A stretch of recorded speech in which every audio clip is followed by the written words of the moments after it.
myself to have after him. But one thing I do, forget those things which are behind and reach forward to those things which are ahead. I press towards the goal for the prize of the upward call of God Jesus Christ. Amen. And anyone have 1 Corinthians 9th chapter? Know ye not that they which? Hold on, in the 24th verse, 9 to 24. 9:24, know ye not? No. Yes. 1 Corinthians 9 to 24. Okay. Know ye not that they which run? That's not what I put? Know ye not that they which run in a race run all, but one receiveth the prize? Yes. So run, that ye may obtain. Thank you, Lord. And every man that striveth for the mastery is temperate in all things. Now they do it to obtain a corruptible crown, Yes. but we an incorruptible. That's good. And one more, find Hebrews 12 and 1. As we're reading, somebody should catch where we are going. All right. You want to have Hebrews 12 and 1? Wherefore, seeing we also are compassed about with so great a cloud of witnesses, let us lay aside every weight Come on. and the sin which Yes. doeth so easily beset us, and let us run with patience Yes. the race that is set before us. Yes. Okay. Now, if y'all are paying attention to these scriptures that were being read, there is one thing that I want to let you know. First of all, I want to encourage you. And if I was to, not if I was to, the text that I have today is the race. All right. Now, the reason why I'm so stuck on this is because a lot of times people don't understand that the life that we're living in is a race. And it's the way we live, and I try to tie it into different things in life. Like there are different races. If anyone watched the Olympics, there are different types of races. And I'm gonna break those down in a second. And as we are talking about, even in Hebrews and Corinthians, how in these races that we run, Yes. there are focus points: the start, and then there's the finish. Yes. Yes. There are no prizes for the middle. Well, come on now. No prizes for what you do in the middle part. That's good. I want to let you know that there are two important dates in your life. Come on, Eric. First date we have when we were born. Thank God that other day hasn't set us right now. Amen. I'm on 2 dates, but the most important thing about the date is what happens in between. Amen. And that's what we have to do. We got to make sure that what we do in between those dates is, pleasing to God, pleasing to people. We got to witness, make sure our lives are right with God, Amen. I also want to go to Matthew 24th chapter. And all we are still on the race part. I will break that down. They want to have Matthew 24, the 12th and the 13th verse.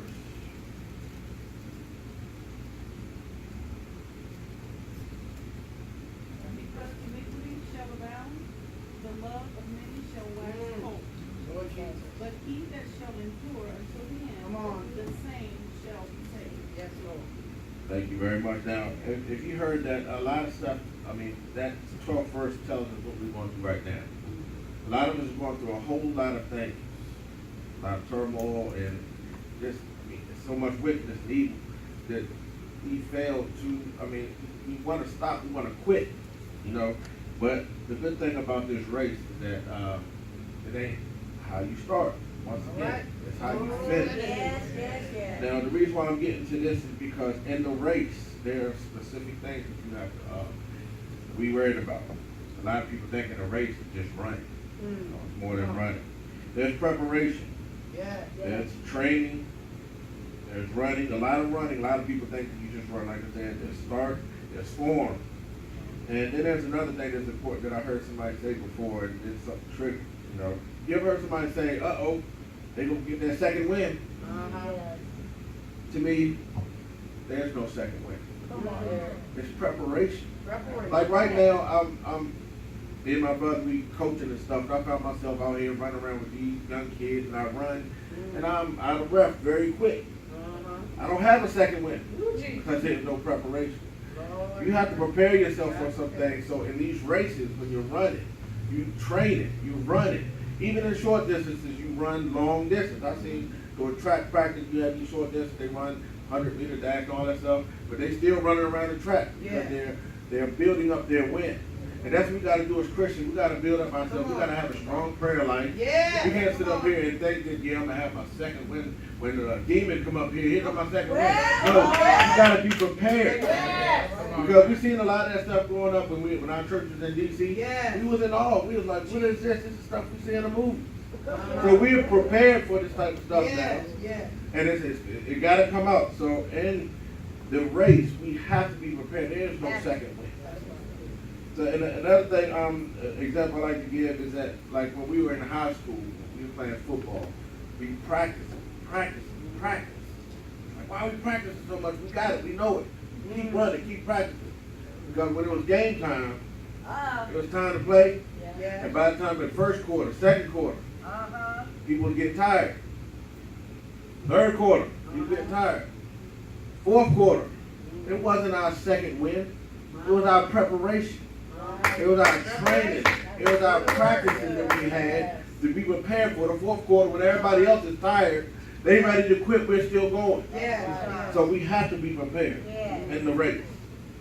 Now another huge thing that we have to be aware of is strategy. Everybody thinks that when you run, again, you just run. And if that's what you plan on doing, you're going to lose. Okay, just like I said, just because it's running don't mean you don't get out there and have a plan. First, you have to stick to a plan in this race. First of all, you have to pace yourself. Now, this is very tough for a lot of Christians that first come to God. They have a lot of zeal. Yes, they do. They come in with so much zeal that they just like want to do everything, conquer everything. Yeah. They don't pace themselves. They want to take everything on. Oh, I got this. I want to preach. Give it to me. I've seen that happen so many times. Sit down. Slow down. Come on, Eric. Pace yourself. Because this is a long distance race. Come on. That's good, sir. Yeah. Now, in this race, you have to make sure you run your race, stay in your lane. Come on now. Yeah. Come on. And a lot of people get off focus because they in everybody else's lane. I want to do this, I want to do that. Yeah. And there's another thing I want to get you aware of. And like I said, I'm going back to the races. Help us, sir. In the Olympics, there's a long distance race, whether we're running a mile or not. In these races, they have 2 or 3 other runners, but they're called rabbit runners. What they do is they set the pace. Come on. Now there's one of 2 things it's going to do, and you have to be careful. It's either going to throw you off because you're going to run too fast. That's why I said keep your plan. Because if you run too fast, you're going to tire yourself out. And that's what's wrong with some of these ministries. You may see a ministry over there, oh, they're going so fast, we got to do what they're doing. Yeah. Stick to your plan, stick to your vision. Yeah. Yes, sir. Another thing that'll happen, because what you don't realize what these rabbit runners do, they run fast because they don't finish the race. Good. Because after they run a couple laps, after they set the place, they go off. Yeah, they are. Come on, Jesus. So what you have to do is make sure that you're careful not running their race, you run your race. That's right. That's right. Come on now. Okay, like I said before, in this life there are a couple of different races. I told you there are some short distance races. I've seen in these short races of life, some people die young. Yes, Jesus. But like I said before, what you do in that between those 2 days is what's very important. What we all try to do is have that long distance run, but in this run, there are a couple more races. There's also a relay race. I don't know if y'all are familiar with those. There is a race where there's a team, and in this team, everybody runs, but only one person crosses the finish line. Right. But when they do, the whole team either wins or loses. Come on. So there's examples of where there's like a relay race in the Bible, because there was a time where David started something, but he had to pass Yeah, to come his on son. now. They both won it though. He had to pass it to King Solomon to finish the project. Mm-hmm. Moses didn't make it to the promised Come land. on. He did a whole lot, Yeah, but he had to pass it off to Joshua. Right. So it's very important to understand that type of race as well. We may not finish the race, but if you start something, God will finish it. Hallelujah. And this is one last point that I want to bring to you is one that we all should be very familiar with, one that we all should be called the hurdles. Now, a lot of people think that when you run hurdles, there's two different types of races where we deal with hurdles. There's one where short distance, you run fast, you can't jump a hurdle and you keep going. But there's one race where it's a long distance race with hurdles, and it's called the steeplechase.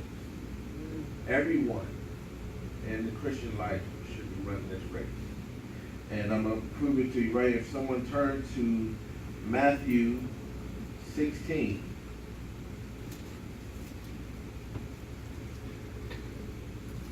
the 23rd and 24th verse.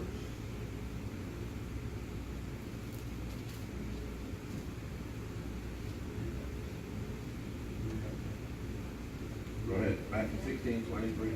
But he turned and said unto Peter, Get thee behind me, Satan. Uh-huh.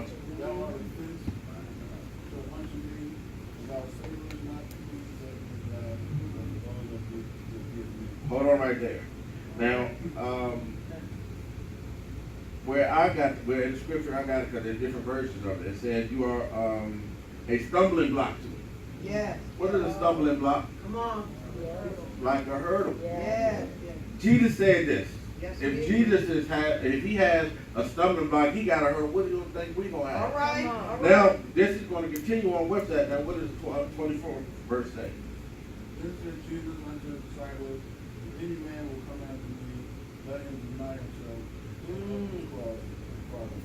So right there it tells you right there that if you're a Christian, see if Jesus is running this race and he is jumping over hurdles, he also said that if that you must take up your cross and follow me. That's right. So you're supposed to be running this race as a Christian. Right. There's also two other scriptures that I have that you can check, which is on in Matthew 10 and 38, Luke in 14 and 27, where both states where if you don't take up your cross and follow him, that you're not worthy. So we're supposed to be in this race. We're supposed to be running this race. We're supposed to be jumping over hurdles. We're supposed to be keep going and going until we get to that finish line. And now the reason why I wanted to talk about this so bad is because, like I told you before, we're going to do so much this time, we're going to quit, throw in the towel. Well, we can't quit. I'm here to tell you right now to be encouraged. Because before I had to tell you to be encouraged, I had to tell myself to be Come on encouraged. now. So keep running this race, keep jumping those hurdles. Yes. And in the end, we want to win when you cross that finish line.